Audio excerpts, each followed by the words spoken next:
Today we will be looking at Druids and how to build them and what choices we can make. I want to make a few caveats first. This is for patch 9, not the full game. I'm not making any comments here about what Druids will be like past level 5. Also, I'm not going to be informing you of any role-playing choices because those are yours to make, and you can see all the dialogue options that come up as you go through the game. I'm going to go down to these features first before coming back up to the spells. Druids are a spellcasting class. Lots of people would call a full caster. They get level 1 spell slots from the beginning. 2 at level 1. They get wisdom saving throw proficiency. This is actually very useful. This helps your druid resist things like fear or being controlled, charmed and things like that. Intelligence saving throw proficiency, that doesn't come up very often, but every class has one kind of strong and weak saving throw proficiency, where the strong ones are said to be constitution, dexterity and wisdom, and the weaker ones are strength, intelligence and charisma. We get light armor, medium armor and shield proficiency. This really helps druids get a very decent armor class from early on in the game, especially with the shield proficiency there. And then we get very specific proficiencies for weapons. So club, dagger, javelin, mace, quarterstaff, scimitar, sickle and spear. The sharp-eyed among you may have noticed there are no ranged weapons there. Druids are the only class currently in early access at character creation who do not get proficiency in light crossbows, which is kind of sad. It can limit them a tiny bit early on anyway. Our number of hit points at level 1 will be 8 plus our constitution modifier. Currently it's at +1 here, which is why this is 9.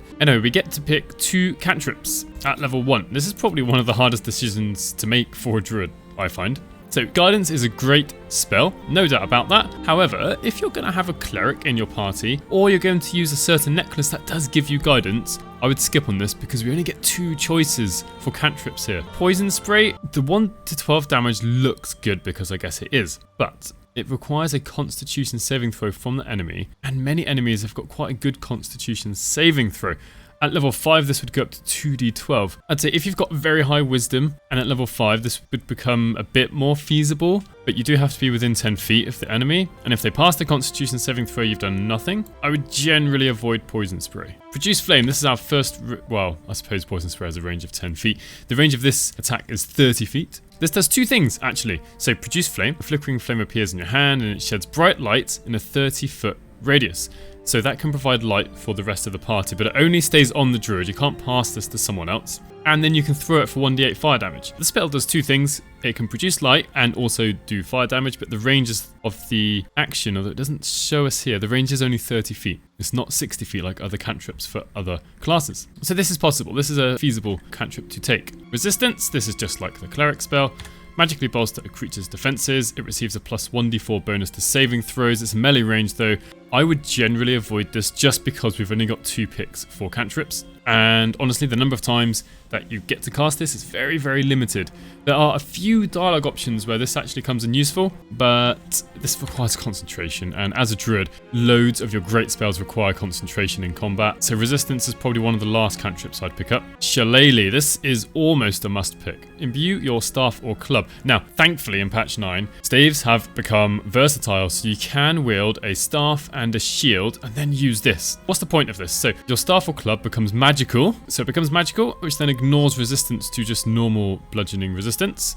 And it deals 1d8 plus your, well actually it says here +2, but really it's plus your wisdom modifier. So if you end up with a wisdom modifier of +3 and eventually maybe +4, this becomes pretty decent. This is a 1d8 in one hand, that's quite good, and it uses your spell casting ability for attack rolls also, so your wisdom modifier. So if you're building a druid with a high wisdom, which is very likely, this cantrip here allows you to actually go into melee. And it's not such a bad idea, because you can have a pretty decent armor class, and you've got an okay number of hit points. So this is often one of my picks. And then Thorn Whip, so does 1d6 piercing damage. That sounds low because it kind of is, but it is a ranged attack, 30-foot range, not 60 feet, and even better than that, if you strike a creature, pull it 10 feet towards you, and that can't be saved against. If you hit the creature, and it's not huge or larger, it is coming towards you, so you can pull people sometimes down from heights, pull them into something like spike growth or grease or any other sort of surface effect that you've got. This is also a very good, strong cantrip. I always find myself taking Shillelagh, because this actually increases your versatility in combat, like the number of weapons you can use, and then often switching between Thorn Whip, maybe Produce Flame, or even Guidance. You will get to choose at least one more cantrip later on, so don't feel like you're completely restricted. But anyway, you make your choice. And then we get spells. During the game, we can switch these spells in and out. So it's not like once we choose spells here, these are the only spells that the Druid's going to get. So I'll quickly talk about these. Animal Friendship, I would usually avoid. So this, you can charm a beast to convince it not to attack you. That doesn't affect the rest of your party. And the intelligence has to be 3 or less. This comes up a very low number of times. What it is good for is a bit like Charm Person, but for animals. So in some conversations, if your Druid has got the spell prepared, you can use it for advantage, which is, that's probably its main use. Charm Person is similar to Animal Friendship, but for people, again, I would probably avoid it. It stops one enemy targeting just you, your Druid, not anyone else, but can be used in conversations. Create or Destroy Water is actually very, very useful. It creates a water surface, and if you cast it on an enemy or anyone, and they become wet, they'll take double damage from cold or lightning. Not that Druids get many, although they do get some, many cold or lightning spells. The other people in your party might. Also puts out fire. If you're wet, you're also immune to burning, which means you can run through a flaming house. Cure Wounds helps you heal. I would usually avoid using this in combat. The reason I don't advocate for healing in combat is that damage that enemies do completely outdoes the healing you can do using your spell slots. So usually it's best to wait until they're down. Entangle, not such a bad spell. This stops people in place. Right, so if an enemy is entangled, the affected entity can't move. Great. Attack rolls against it have advantage, and their attack rolls and dexterity saving throws have disadvantage, which is nice. Nothing really not to like about that, apart from the fact it's a strength save, although some creatures aren't as strong as others. Fairy Fire, I really quite like this one as well. A dexterity saving throw this time, but I just want to point out, Entangle and Fairy Fire both require concentration. If the enemy fails the dexterity saving throw for Fairy Fire, all attack rolls against them have advantage, and they can't turn invisible. So giving all of your characters advantage against enemies is great. Obviously, if they pass a saving throw, this doesn't affect them and spell is wasted. Fog Cloud, good for hiding in. Good Berry, good for healing outside of combat. I covered these in the Ranger video. Healing Word, I often keep this just as a backup. If your ally goes down, Healing Word is great because it uses a bonus action, gets some backup, is at range, and you can use an action to do something else. Even throw a healing potion if you want. Jump, it is a nice spell. You don't have to target yourself. It triples a creature's jump distance, nothing not to like. Long Strider, creature's movement speed increases by 10 feet until long rest and doesn't require concentration. Speak with Animals, this is a good spell, but like I said for the Ranger, there are lots of potions of animal speaking, so you don't feel like you have to take this. I'm in the edit here, and I completely forgot to mention that while you are wild shaped, you can also speak with animals in the wild shape, which gives one more reason to not take speak with animals. And Thunderwave, just a decent damaging spell, knocks people back. Just got to be careful you don't hit your allies. If anyone fails a constitution saving throw in the area, they get knocked back. And 2d8 damage, it's okay for first level, it's kind of expected. So what spells would I usually take? I'd often have Healing Word, just as a backup. I often take Thunderwave because this is the only damaging level 1 spell Druids have. So I often take it. And then if we're kind of in combat, take whichever other one you kind of want. You might want Create or Destroy Water, depending on who else is with you. Fairy Fire, Entangle, Fog Cloud. Outside of combat, Good Berry and Cure Wounds, and definitely Create or Destroy Water will be useful. If you want to use Animal Friendship, I guess. Speak with Animals if you don't want to be using the potions. Nice thing about this Speak with Animals is no concentration and lasts until long rest. Right, then we come to races. Now, I'm going to link this to ability scores because Druid spellcasting modifier is Wisdom. So ideally, if we want to create a stronger Druid, we're going to find a race that gives us Wisdom. Now, unfortunately, and this goes for clerics as well, there's no race that gives +2 in wisdom. So we're stuck with races that only have +1, which means we're not going to be able to get to 20 in wisdom in Baldur's Gate 3 currently. So which races do have +1 in wisdom? Well, Wood Elf. Wood Elf's actually really good for Druids because it gives us extra proficiencies, gives us proficiency with some ranged weapons here, like the longbow and shortbow. And if you wanted to wield something a bit different, longsword and shortsword, we get dexterity +2, which is fine because dexterity helps every class. Proficiency with perception and stealth here, wisdom +1, and a faster movement speed. I really quite like making a druid as a wood elf because all of this really adds to the druid and nothing really overlaps here. We get dark vision too. Now the next one that has wisdom, human. I know people find humans a bit boring sometimes, they've even said that in the comments before, but we get our wisdom, we get some constitution, dexterity, which is all good. Dwarf, the gold dwarf in particular, wisdom +1, constitution +2, we get a few extra proficiencies here that they all require strength, so not quite as useful. And dwarf and toughness, we get an extra hit point for every level, so ever so slightly tankier druid there. The half elf, of course, we can choose to put wisdom +1 and then dexterity or constitution maybe. You don't have to be a wood half elf here. At this point, a wood half elf loses all the weapon proficiencies. Not that Fleet of Foot and Mask of the Wild are bad, but if you wanted something a bit different, you could use a high half-elf, and we get an extra cantrip, which is useful. Do remember, these cantrips depend on your intelligence stat, as it says just here. Spellcasting ability is intelligence. Perhaps you'd want to put on the warped headband of intellect if you really wanted to use one of the attacking cantrips. But I would suggest, if you're going to pick a high half-elf and you don't have a good intelligence, just pick a utility cantrip, maybe Blade Ward. I probably wouldn't pick Dancing Lights. Druids have got enough to concentrate on as it is inside during combat. Maybe Friends, Light, Minor Illusion, probably one of those. I wouldn't pick any of the others unless you've got a high intelligence. Well, at this point, you could become a Drow Half-Elf, which gives you Dancing Lights and Fairy Fire and Darkness at level 5 anyway. Halflings don't get any, and that's it, right? There are no other races that even have Wisdom +1. So there's a very limited choice of races if you want to start with a Wisdom of 16. Of course, you don't have to. It's not the end of the world if you don't. I would advise at level 4 you'd put your wisdom up to 16 if you don't start with 16.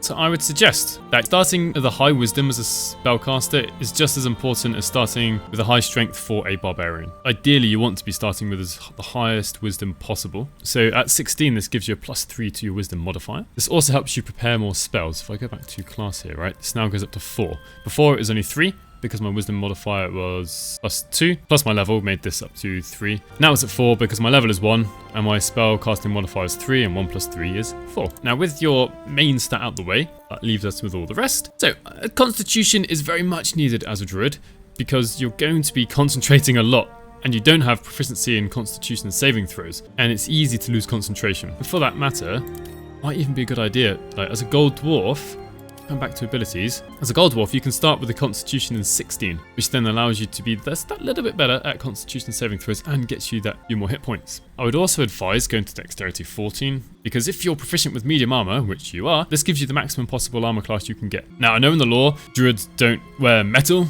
but there's no mechanical restriction here. Some people would probably argue with me on that, fair enough. But currently in Baldur's Gate 3, Druids have no restrictions in actually wearing metal, so you could wear Githyanki half-plate and a shield, and you've got a Druid with armor class 19. Then that leaves you, if we come back to here, with a few points left over. You've already got a high wisdom, which is good. Personally, I'd probably just stick the rest into strength. This lets you jump a bit further, lets you carry a bit more, lets you shove a bit better.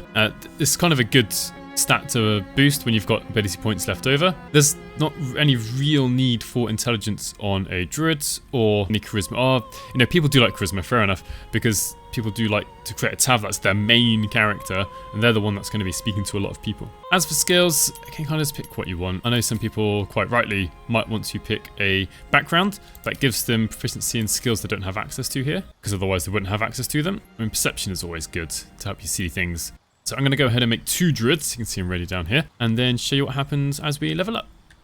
Here we are at level 2, so we get more hit points as usual, we get 1 extra level 1 spell slot like all other full casters, and then we get to pick our subclass.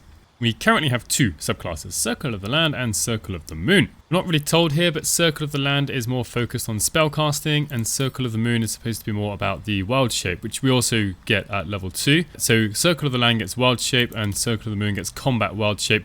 The main difference here is that for Circle of the Land, during combat, or outside of combat, Wildshape takes an action, but for Circle of the Moon, it takes a bonus action. I'm going to go through the common Wildshapes first. In fact, I'll just show you these later. But both Circle of the Land and Circle of the Moon get shapes in common. We get the badger, spider, wolf, and cat. And Circle of the Moon also gets a bear. Circle of the Land also gets to pick a new cantrip at level 2. And also gets natural recovery, so you can replenish expended spell slots while out of combat. This is exactly the same as the wizard's arcane recovery, except this is natural recovery. So yeah, you can regain spell slots outside of combat. We also get 1 extra prepared spell. Something that Circle of the Moon gets that Circle of the Land doesn't is that they can expend a spell slot and a bonus action to heal themselves while in wild-shaped form.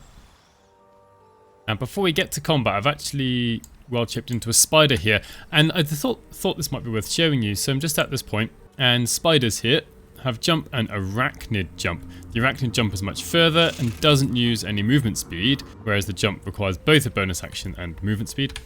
So I've gone to tactical view, which I press O to get to. Arachnid jump. And we can just about jump up, just here.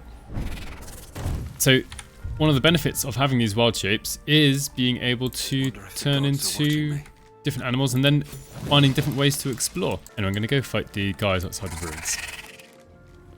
I don't usually approach this fight from down here. I do usually start from up there. But I thought I'd just show you what we can do. Try and start in a little bit of trouble to show you the wild shape. So this is the Circle of the Land Druid. So it uses a Wildshape charge, which I didn't say earlier, but does replenish on a short rest. You have 2 for every short rest. So I'd say you can use these quite liberally. I'll go back into the spider. Now the spider has, although it's not, so there it is. Spider has as a bonus action, this is really strong actually, it has web. So if you've seen any of my past videos, you'll know that we can actually use web to take full damage, but what I'm actually going to do here is cast it on Gimblebok. Oh, it's just in range of what was on fire. So set and burning, which is fine. And so the spider has 20 hit points, not bad, and an armor class of 14. That's pretty low. A lot of these wild shapes are going to have a low armor class.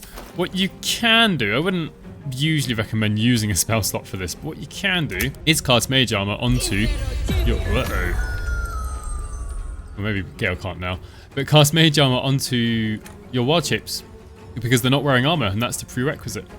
Right, so this is the Circle of the Moon Druid. Now the wild shape takes a bonus action. We've got the same choices plus a bear. Why not just show you the bear first? So for level 2, having 30 hit points is quite nice because you can turn into this up to twice in a battle, depending if you have 2 Wildshape charges left. And we can do 6 to 12 damage. Now compared to D&D 5th edition, this isn't as good as other bears we could find. There's no multi-attack here. We get the same thing that the Ranger Companion gets, Goading Roar. It's only going to affect one person here, 35% chance. I mean, I'll try it. Oh, it worked. So I'm going to skip back to Tammond's turn. Yeah, he does. Okay. Now back to the spider. Now apart from web, the spider does have venomous bite, which is 4 to 11 damage. Again, we're level 2, right? We're not, at the moment, not expecting huge amounts. Bite a target and possibly poison it. Well, let's try. We missed. It'd be a constitution saving throw to skip the poison. The nice thing about the spider is you can attack and put a web up in the same turn. I'm just going to create more fire here, but it should hopefully do a bit more damage to Gimblebok. Ah, it just resets his burning condition. And something we can do while wild shaped is dismiss wild shape for free. And once your druid gets down to 0 hit points in wild shape, you go back to your original form with however many hit points you had originally. I'm going to reload and show you some more of the wild shapes. So I saved it on the turn of the Circle of Land Druid.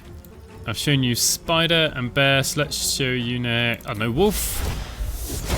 We'll do badger for the Circle of the Moon Druid. So the wolf sadly doesn't have any bonus actions apart from jump and hide, so I can't show you any of these this turn. But as actions, you get 3. We get bite, which is for level 2, a very respectable amount of damage. It's like a fighter wielding a greatsword, 2d6 plus 3. We get exposing bite. I really like this actually. If your attack hits, the next creature against a target from within 5 feet will be a critical hit. To be able to guarantee critical hits is amazing, because then you can have something like completely broken set up on the next turn. I could maybe get Shadowheart to cast Inflict Wounds with a critical hit after this. This only works once per short rest though. You can't do this every round. And also inciting how each ally within earshot can move an additional 10 feet on the next turn. This is once per battle. This is nice, I think, to use at the start of the battle if you're not quite close, and get everyone in close to each other. And then the badger. Here it is. So the badger has bite, claws, and burrow. So the bite does, well, 2d4 plus 2 damage. Claws do 1d4 plus 2. I don't really know why we would use claws over bite. We also get burrow, which is kind of cool. So burrow here. Burrow into the ground and emerge at the target position, possibly knocking nearby enemies prone. The range here is 40 feet, even though it only uses 20 feet of movement speed. So I'm going to try... Oh, I can't... That's a bit too far to burrow up there, but maybe I want to burrow next to Gimblebok. And we'll see here, this doesn't provoke an attack of opportunity. And luckily, not luckily, but he made a saving throw, knocked him prone. But he'll get up next turn because it is his turn literally next. But he's only got half his movement speed now since he had to stand up. I really, really need this wolf to hit with its exposing bite here. And also, like all other wolves, since Shadowheart is within 5 feet of the enemy, it gets pack tactics. So this exposing bite, very likely to hit. The next attack against a creature from within 5 feet, that can be a ranged attack. It doesn't have to be a melee attack. Then back to the badger. Now, for Circle of the Moon, just want to point out, we have got this Lunar Mends, so if I think that the badger's too badly hurt, I can use the level 1 spell slot to heal 1d8 damage. A level 2 spell slot would heal 2d8, level 3, 3d8, and so on. That's a bonus action.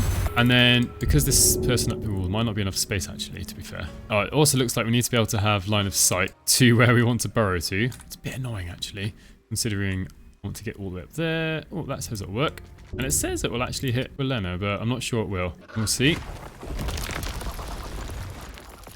I didn't really. And I think it's because we're not on the same level. But the Badger has some nice mobility with that side effect of, or secondary effect of knocking people prone. And now we're going to see Exposing Bite in action. We know this is going to be a critical hit. Maybe I want to use Guiding Bolt to get advantage on my next attack roll, or someone else have advantage on the next attack roll. It doesn't tell us it's going to be a critical hit, but because of Exposing Bite, it will be. Look at that. So the Wolf's got a lovely combo there. I've always liked the Wolf Wildshape because of that. Sorry, made a bit of a mistake with the Badger. There's a great reason why you might want to use Claws. Lash out with Deadly Claws and possibly push the target back 5 feet. So I'm going to try that. Try to get advantage. 94% chance. They made their saving throw, which was a... Let's just double check about that. Yeah, strength saving throw. If she'd failed, she would have been knocked back down there. So yeah, the Badger, a lot of versatility. Okay, that combat is over. Let's show you Cat now.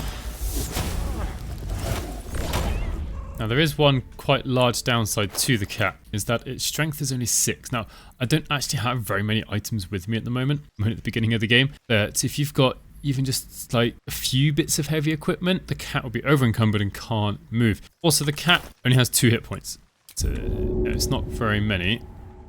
This might actually mess up if I take any falling damage, which I think I will. Let's see. The Cat's okay. Since these guys are hostile, this is not going to go well. So the Cat has got Meow, which can draw attention, but this is usually better outside of combat. They've all turned to face the Cat, which isn't really a good thing. In combat, the Cat only does 3 damage. We'll try the Meow thing again. I would not use the Cat in combat. It's more of an out of combat shape. One nice small thing I like about the Cat is actually when you have the camera following the Cat, you get much lower view, you get a much lower angle of the game, which you don't often get to see. It feels it's kind of a tiny bit more zoomed in. So we're going to see if the goblins attack this random Cat.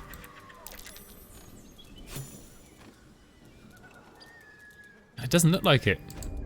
Assuming there isn't a dialogue linked to the fact you've got a tadpole, you can explore some areas using the Cat. Look, I've just gained 60 experience for being inside the Blighted Village. Now, I'm not sure if this is a set dialogue up here that will even have the goblins speak to the Cat, or if they'll say something about the Cat. Yeah, the Cat does have problems walking upstairs, so we've got to try and jump to wherever we can. There we are. So let's use this Meow. And it actually grabs everyone together. So what you can do if you want is try and set things up ahead of combat.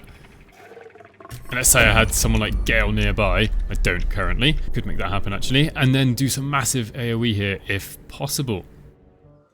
And so here's Gale, nice and ready with Shatter. I made him an evocation wizard, so I don't need to worry about the Cat in the middle. Obviously at high levels, chuck a fireball, something like that. So yeah, the Cat is good for outside of combat, really, not inside of combat.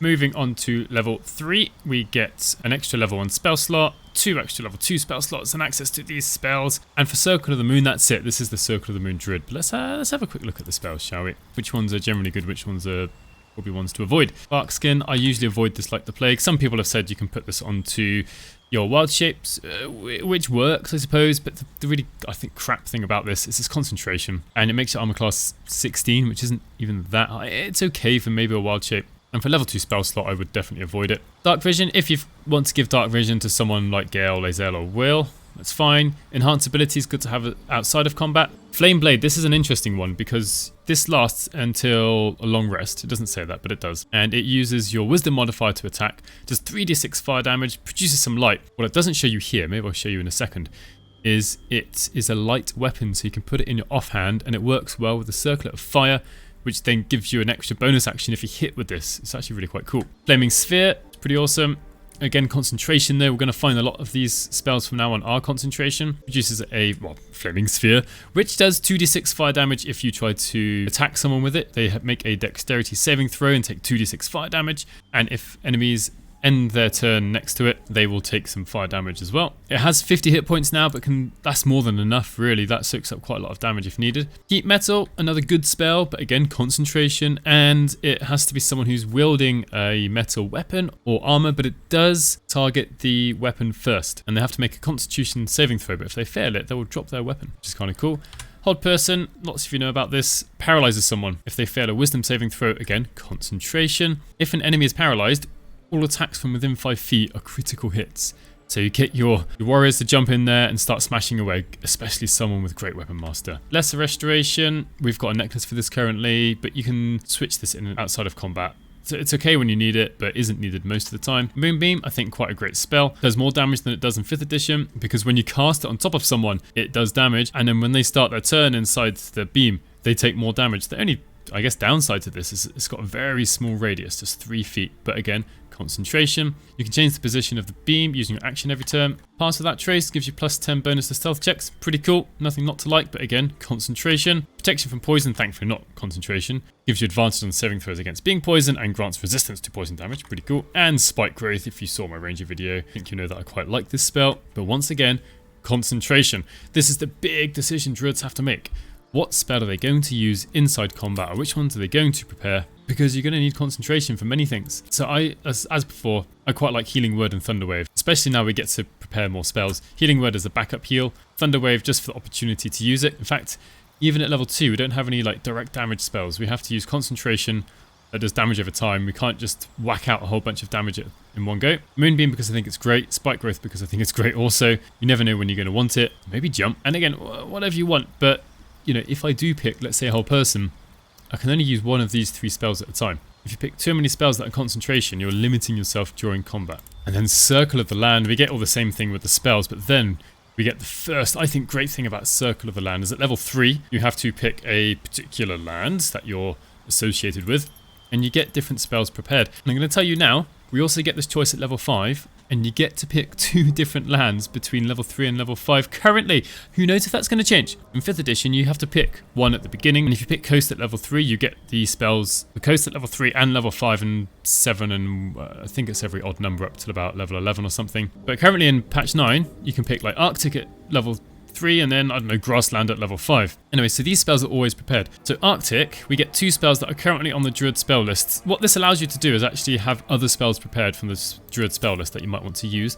I tend to avoid that because I think we've got enough prepared spells that we don't need to use that. But if you want to, by all means, go ahead. Circle of the Coast. This is kind of a cool one because we can get Mirror Image, which you can cast before going into Wildshape and then go into Wildshape, and you get Misty Step, which Druids don't normally get. And Misty Step is a useful spell to have. I don't usually go for this one. I don't think we really need another, well, 2 more concentration spells for a Druid. And Silence isn't that great. Enemies just walk out of it most of the time. And Blur's okay, but I'd prefer to be concentrating on an attacking spell. Forest, I'd avoid this one. I mean, Barkskin is bad enough as it is.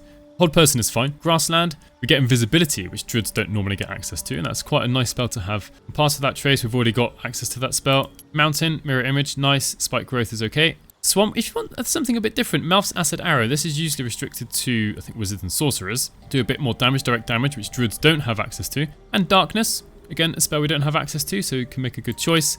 And Underdark, I quite like this one. We get Web and Misty Step. I'll double check that we don't get Web. Yeah, we don't get Web as a Druid. I think it's a bit strange, but hey ho, there we are.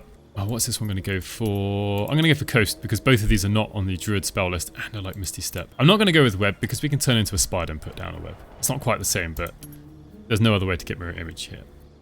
At level 4, we get an extra level 2 spell slot. It says Subclass features, Wildshape, Deep Rotate. This is the Circle of the Land, but actually the Circle of the Moon gets this plus another one. I'll show you that in a second. All Druids get an extra cantrip at level 4, and since this is the Circle of the Land Druid, she's already picked up 3. There are 3 left, and I'll pick up, I don't know, Poison Spray. Maybe Resistance would be a better option there. We can prepare an extra spell, and then we get our Ability Score, Improvement, or Feat. Now, I've never done this, but you could, in theory, give Druid Heavily Armoured. If you wanted to have a Heavily Armoured Druid, I wouldn't usually go for that though, to be honest. Refine and Medium Armour. Now, in theory, Magic Initiate Clerics should work out quite well because Clerics use Wisdom as the spellcasting modifier, and we get access to some extra cantrips.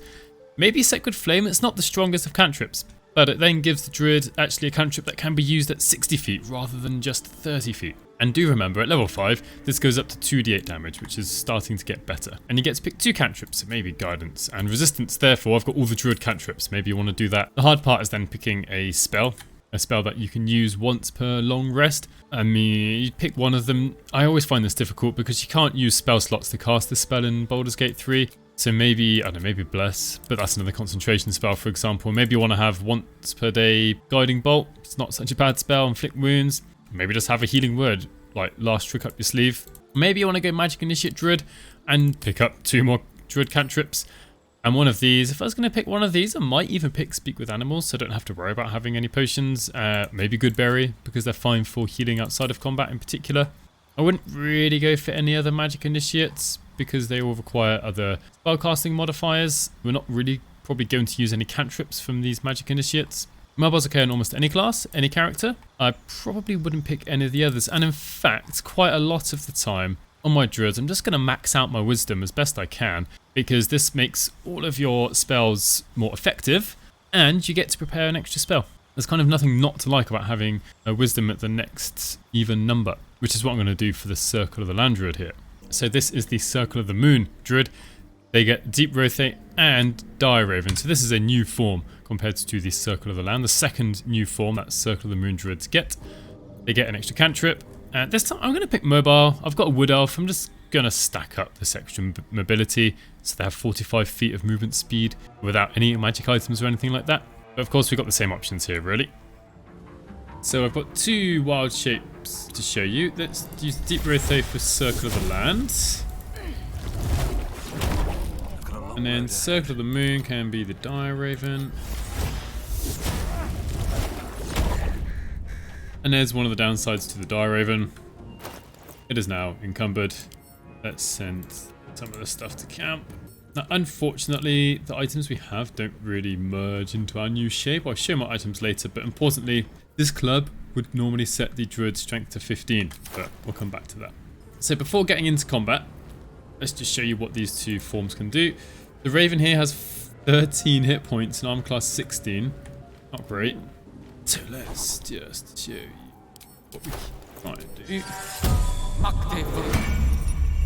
Still alive. Unfortunately, for the Raven here, it doesn't actually help to use Mage Armor because its base armor class is already 14, already higher. So even Mage Armor doesn't help that 16, and Bark Skin would do nothing either. Anyway, so the Dire Raven is squishy. It will die in 1 hit if you're slightly unlucky, usually 2. What can it do? It can do Beak Attack, 4 to 10 damage. That's by level 4, that's starting to be a little bit not so great. Rend Vision, this is much better. I wish I could just put this here. I can't, sadly. Just got rid of it. Let's put it back. So Rend Vision, just like with the Ranger Summon, you attack a creature and you blind it for 2 turns, which is cool. But yeah, we're starting to see some cracks in Land of the Moon, really.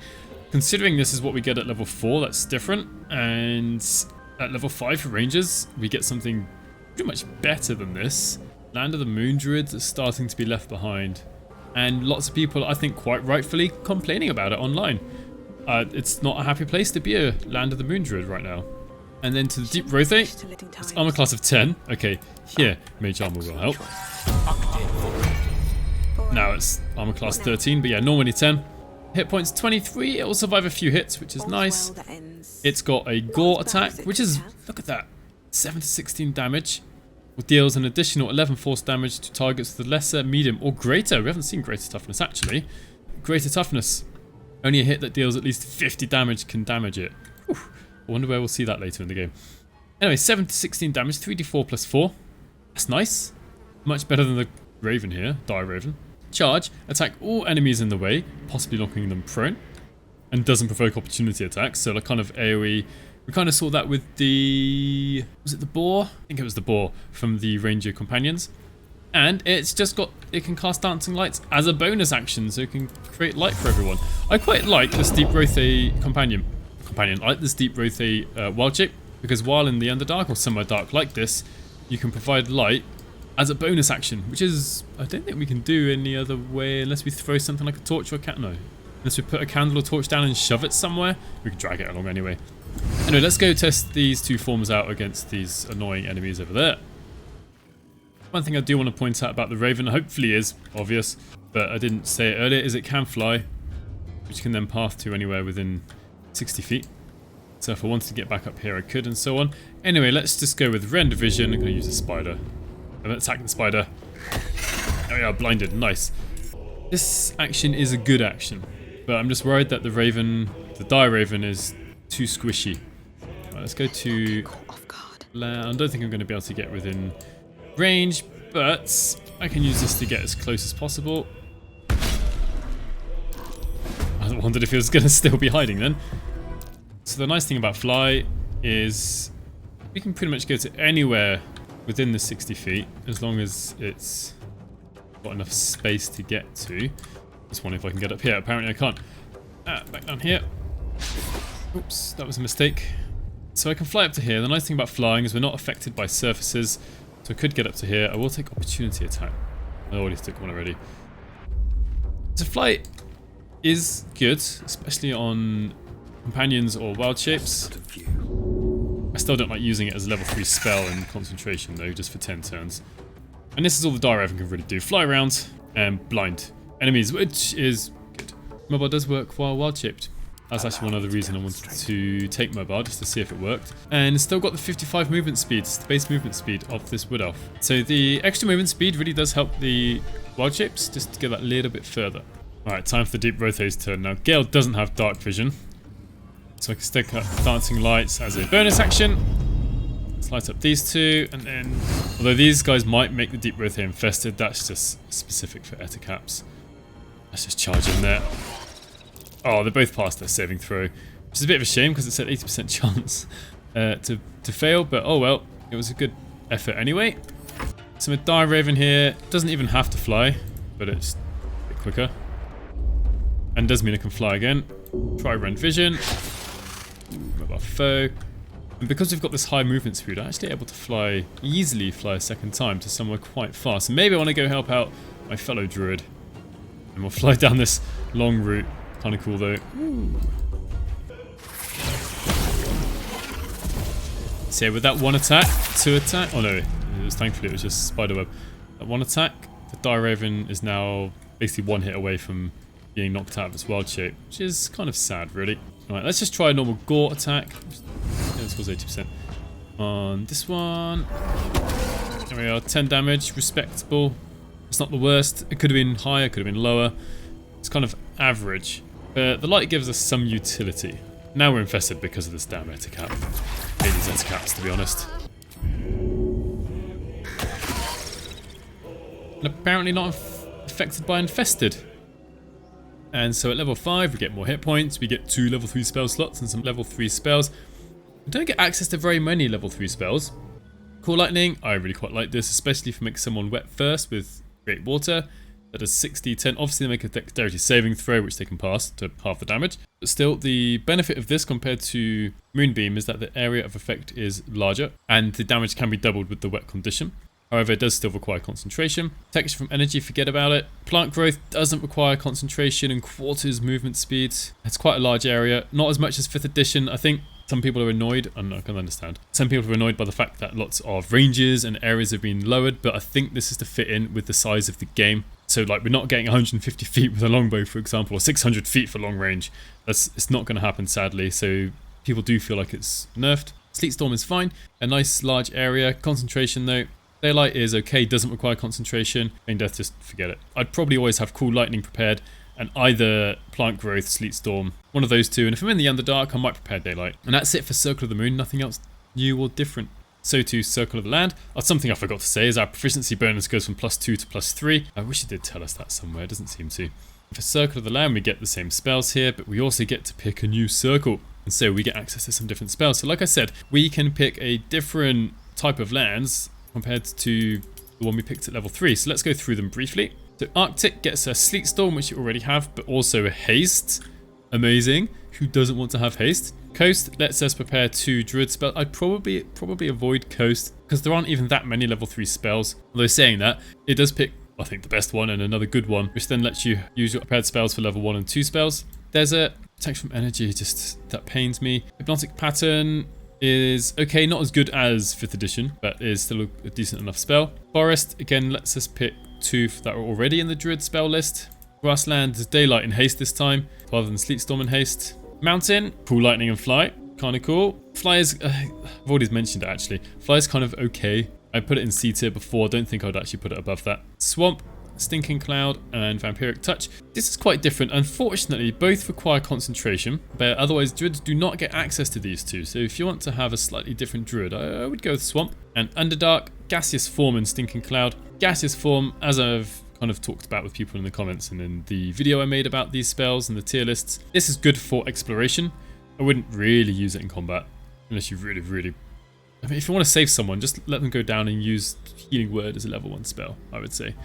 I'd probably pick one of the ones with Haste, because Haste is such a good spell. And I might go with Grassland just to have one non-concentration level 3 spell always prepared. But again, you make your choice based on your preference of spell. But we have some nice choices here, some nice choices indeed.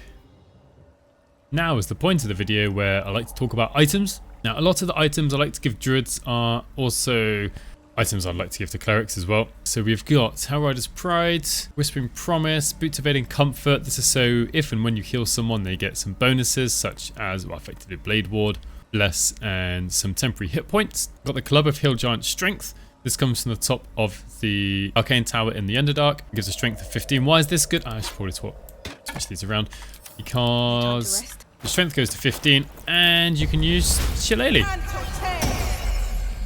And so now the weapon does 1d8 plus 4 damage, or plus 4 because of the wisdom modifier, but 1d8 damage instead of 1d4, and you get a decent strength score here. There are quite a few nice staves to have. Nature's Snare, so if you hit a target, then they can become ensnared. The Staff of Arcane Blessing lets you cast Bless. It's another concentration spell though. I sometimes like to give that to Gale instead. Perhaps you could give them the Spell Sparkler if you are dealing damage. Let's just switch these around. And so if I cast Cool Lightning, with the other one, Cool Lightning. Look at that. 8 lightning charges. Obviously, I've just half hurt my party.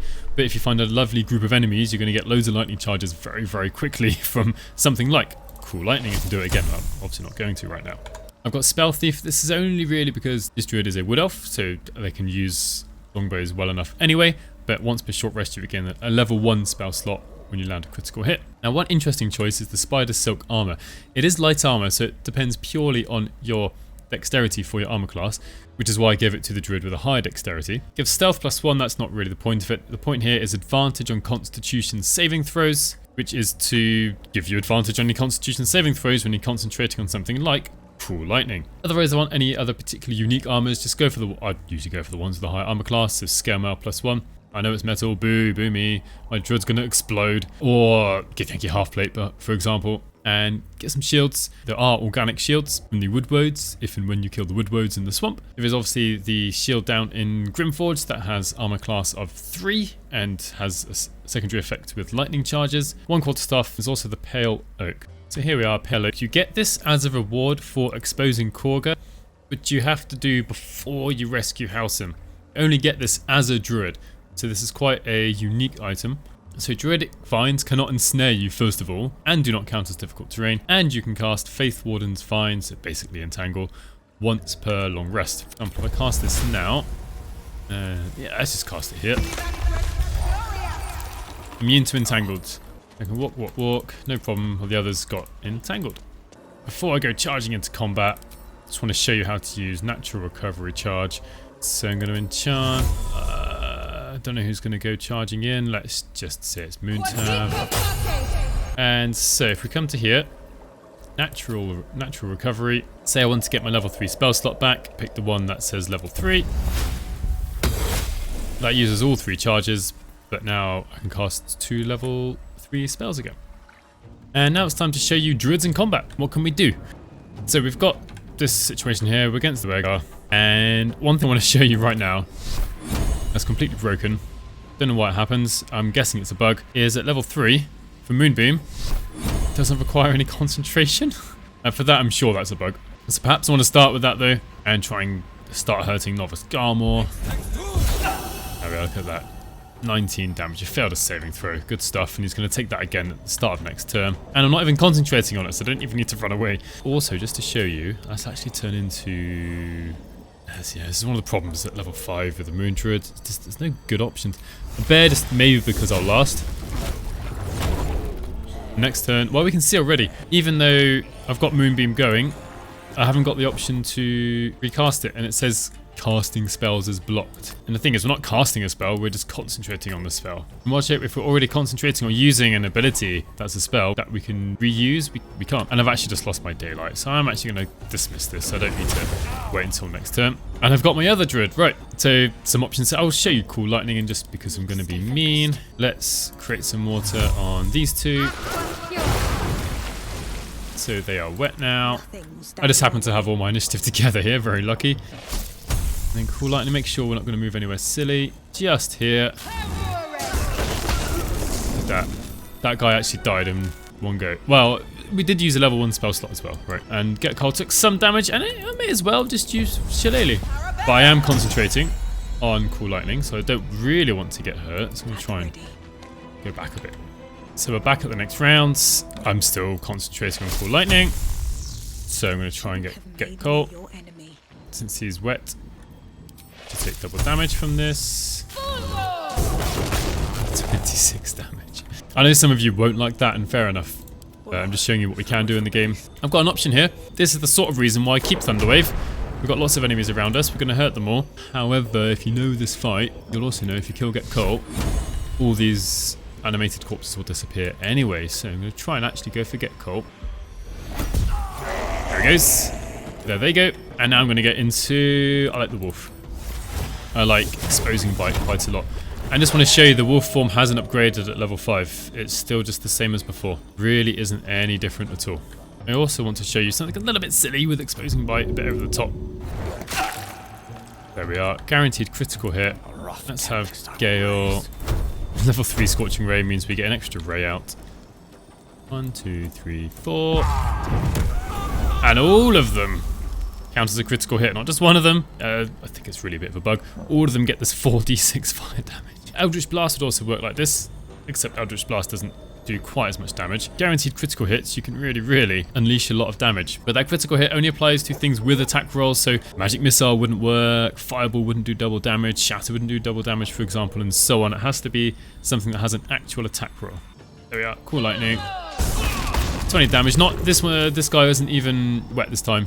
20 damage, but I would say that Moonbeam at level 3 is currently better because it doesn't require concentration, which is absolutely ridiculous. But he's already used his action, so we can't actually move Moonbeam this turn. However, can do is if you are hasted, you can actually move Moonbeam twice in a turn. There we are, that just ends the combat. So before this potion of speed runs out, I can move Moonbeam not once, but twice. And the same thing would go with Cool Lightning. So you can really bring down those lightning bolts. Even though we're in the Underdark, lightning coming through all that rock, whatever's above us right now, to come crashing down through to the bowels of the, bowels of Toril, I suppose it is. The Druid Illithid power is linked to its wild shape. When we get a new wild shape, aberrant shape, let's just turn into it now.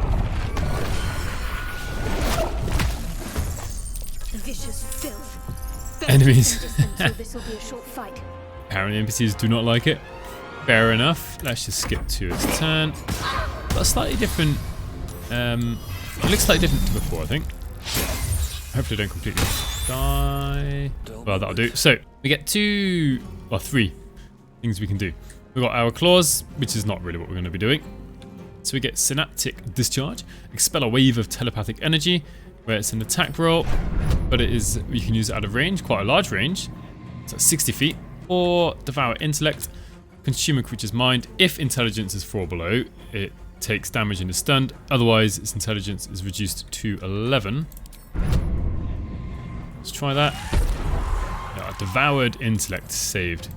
But even though it passed its saving throw, its intelligence is now just 11. That doesn't really do much for us. There aren't many things that rely on intelligence. There are very few saves that do right now. And it's not like if we use it again and again that it's going to get lower than 11. Let's make sure we don't die. Let's use level 3 spell slot. That's not amazing, never mind. So let's have a look at this ranged attack. Let's hide. Try and get this one. And it does what? 1d6 plus 2 psychic damage. That's not that great. It's okay that it's psychic damage, but I'm not really all that impressed by it. Still on. Now this has got an 80% chance to hit. It doesn't really say why. Maybe its intelligence is a bit lower. There we are, now stunned. Right, this didn't... The description here doesn't actually tell us what's going on. So this here says if its intelligence is below 4, it takes damage and is stunned, otherwise its intelligence is reduced to 11. However, I believe because its intellect was devoured previously, this had advantage, and now it's stunned, which is kind of cool. It takes 2 turns to get going, sadly. Come on. And I've already used her turn. 100% chance to shove, I guess because it is completely stunned. Love it. We'll just ensnare it instead. Still on my feet. I can use counter spell inside silence. Let's not have guarding bot going to Shadowheart, shall we? So what we'll try is... Let's examine her now. Yeah, her intelligence went down to 0, not 11. That's what's happened. So while that happens, that's a little bit strong. Well, you've got 2 of them anyway. That seemed to do 2 lots of damage. Well, that's all a bit strange. For single intellect devourer in the party, or aberrant shape, it's okay. It takes 2 turns minimum to start stunning people, but once they're stunned, it's actually quite powerful. If you've got 2 druids in your party, then in fact, that's not bad. You can focus onto a single enemy. You are giving up all of your spellcasting for this though. So there's no cool lightning, no moonbeam, no spike. Well, spike growth will still be concentrated on, sorry. No thunder wave. So you've got to make your decision. It's not the worst shape, or when there's only 1 druid in the party, it's also not really the best. Right, I'm gonna see if I can completely mess up this encounter using the cat. Bring everyone by. And now I've almost won this encounter, so move forward a bit, go forward, may as well bring Shadowheart forward, and let's start with, let's just check out the area of effect of something called lightning. I'm going to get some gnomes, that can't really be helped. I'm going to make sure I don't get my cat though, so maybe Gale's going to be the opening. Not around. So yeah. As well.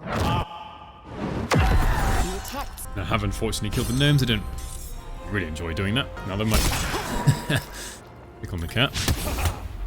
Now, Moonsav here has daylight, and I just want to double check something. So yeah, well, something I didn't mention in my daylight video, and I didn't really realize it at the time, is that while daylight is going, enemies or anyone that has, where is it gone, sunlight sensitivity, is getting disadvantage on attack rolls. So having daylight here really makes this fight a lot easier because all of your enemies will have disadvantage at best. At worst, they might just have a normal attack if they've got advantage somehow. But Thud had disadvantage here. Dalthar had disadvantage here. Didn't have it here while Moontav was in cat form and there was no daylight. He came into normal human, well, what was this? Wood elf form, druidic form, and then disadvantage is out all of a sudden. So daylight is effective in certain places. There's one massive disadvantage for Circle of the Moon also, apart from just the wild shapes are worse, is look at how many spells I've got ready, prepared. I've got 8 spells. If I actually go to Circle of the Land, I've got 13 spells. One of them is because I've got 1 higher wisdom, which is fair enough. But otherwise it'd be 12 spells. I've got a lot more spells prepared and ready to go. Whereas the Moon Druids, not that spells are bad, but it's just, you know, we've got fewer options in and outside of, well, outside combat we can change, sorry. We've got fewer options in combat. And one other thing I haven't really talked about, but I do want to talk about, are more spells that you can upcast. So heat metal here, and it tells you down the bottom, upcast deals an additional 1d8 fire damage per level, which is okay. Great water, it just makes the area larger and larger at level 3, it's getting absolutely massive. I don't have every spell ready here. Thunderwave does more damage, so if I really want to try and do more damage to these two, it doesn't push them any further. May as well try and do this. There he goes. Fire. Healing Word does 1d4 damage every level, which is, I wouldn't really use it for that. It's not really great healing. And why not, let's turn it into an average, shall we? Although that gets rid of my daylight, which is not the best idea. I could dismiss it now if I wanted to. Now, quite interestingly, Flame Blade does an extra 1d6 fire damage. So now it should... Ooh, it might not do. Let's see, it says 3d6 here. Really, it should be doing 4d6. One hits. Who am I most likely to hit? Right, Sergeant Thrin. Also, it says Flame Blade is an action. It looks like it used an action at level 3. Ha! Did not know that would happen. That's quite a mistake. And it says it only does 3d6.